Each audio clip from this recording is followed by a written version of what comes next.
It's officially race week. Yes, guys, hello, and welcome back to another video right here on the F1 Journal, where we will be doing an extra video today previewing the 2020 F1 season, which is set to get underway this weekend at Austria. Starting off with the calendar.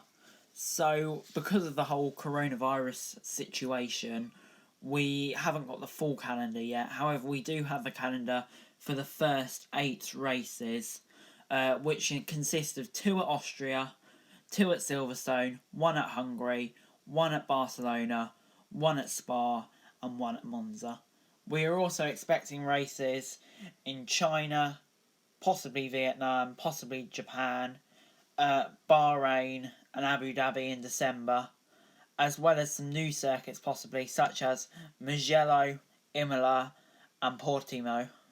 And in case you did not know, or you're new to Formula 1, the driver lineup for the 2020 season is as follows.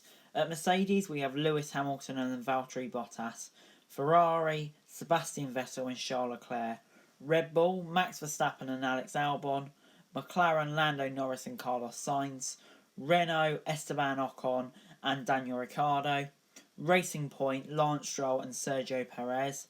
AlphaTauri, which formerly was known as Toro Rosso, Pierre Gasly and Daniel Kvyat. Haas, Romain Grosjean and Kevin Magnussen. Alfa Romeo, Kimi Raikkonen and Antonio Giovinazzi. And Williams, George Russell and Nicholas Latifi. A very strong and exciting driver lineup there, in my opinion. So now you know a bit about F1 and the basic background for this season, I thought I'd go through some of the key talking points ahead of the new season. The first of which is double headers. Of course, due to the coronavirus pandemic, F1 are limited to the number of circuits they can run at, so they are having to do double header races at the same 2 circuits for some of the races. For example, Austria and Silverstone.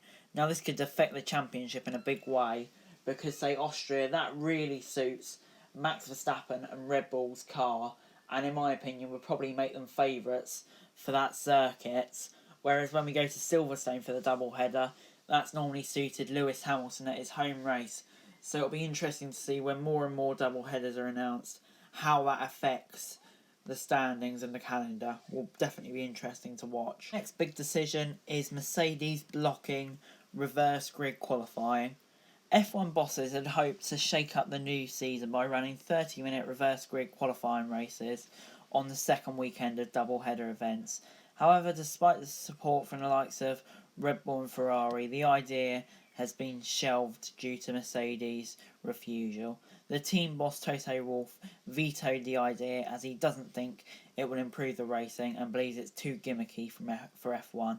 With changes to the regulations needing unanimous approval, this revision will not be implemented during the upcoming campaign. A couple of things really. The unanimous proposal agreement needs to go. I mean, that's ridiculous. It should just be a majority, and I agree with Toto on this one. I think it's a ridiculous idea. F1 shouldn't be gimmicks, and it should just be proper racing. So well done to Toto, but the rule needs to go F1. The next big story is, can Lewis Hamilton equal Michael Schumacher and win 7 F1 world titles? He's currently on 6 and looks odds-on favourite to win a 7th with his just, quite frankly, brilliant Mercedes team. However, could the young guns breaking through, such as Charles Leclerc at Ferrari and Sebastian Vettel maybe even at Ferrari and Max Verstappen at Red Bull, ruin his party and stop him from equalling the great Michael Schumacher? And the final key talking point is Sebastian Vettel. Can he prove that he's not past it and still has much more future in F1 in front of him? Vettel had a disappointing 2019, finishing 173 points behind Hamilton. He was also 24 points adrift of Leclerc, his teammate, and undoubtedly has a major point as he heads into his last season at Ferrari. The 4-time world champion appeared on a downward spiral last year, and it remains to be seen whether he still has the hunger to cut it at this level. Vettel is believed to be eyeing a spot at Mercedes next season, but he'll have to prove his worth this season. Another thing to consider is, with Sebastian Vettel leaving Ferrari at the end of the season, Carlos Sainz leaving McLaren at the end of the season to join Ferrari, and Daniel Ricciardo leaving Renault at the end of the season to join McLaren. Easy to keep up. It's what will the relationships been like?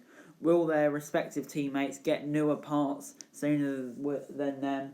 And will they get preferential treatment? It will be interesting to see what happens.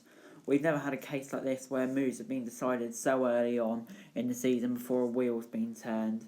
So it will definitely be interesting to see what happens. But that is it for today, guys. Thanks very much for watching. Remember to like, share, subscribe. Let me know what you thought about this video in the comments, and if you're looking forward to the F1 season, smash a like.